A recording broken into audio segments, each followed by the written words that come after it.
Sa herë kërish e shiu varrezat publike të qytetit të Lezhës përmbyten, kjo si shkak e sipërfaqes së tokës në nivel.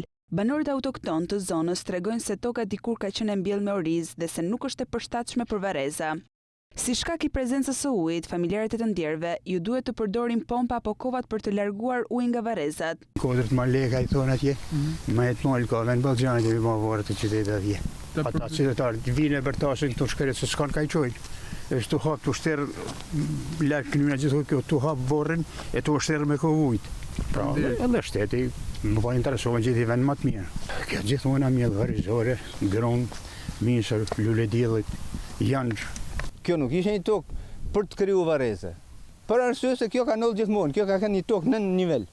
Një tjetër problem mbetet dhe rruga, e cila është totalisht e degraduar, ku shpeshherë familjarët i marrin arkmortët në krah. Unë të shtroshin rrugën. Dhe jo me këtë kod për një kod tjetër më të lartë. Kur thonë një kod më të lartë, ata domethënë duhet kishin se kanë topograf Lezhë. Kanë specialista që e dinë, e njohin kotën në nivelin e kësaj tokët. Nëse kjo do nolte në ato shirit e mëdha, do nolte një vdekje. Aty nuk kaloshin dot me makina. Dhe është diçka që ka ndodhur, nuk e di se kush ka kënd. Ata që kanë bërë varrimin dhe regjistrimin e varrimit mund ta dinë. Janë detyruar këndena, sillën grah tjetër me gjatë fshatit me kufom për ta çuar aty. Aty edhe kanë penguar, i kanë lënë tana makinat kodër dhe janë detyruar se si kanë çuar nuk e di se.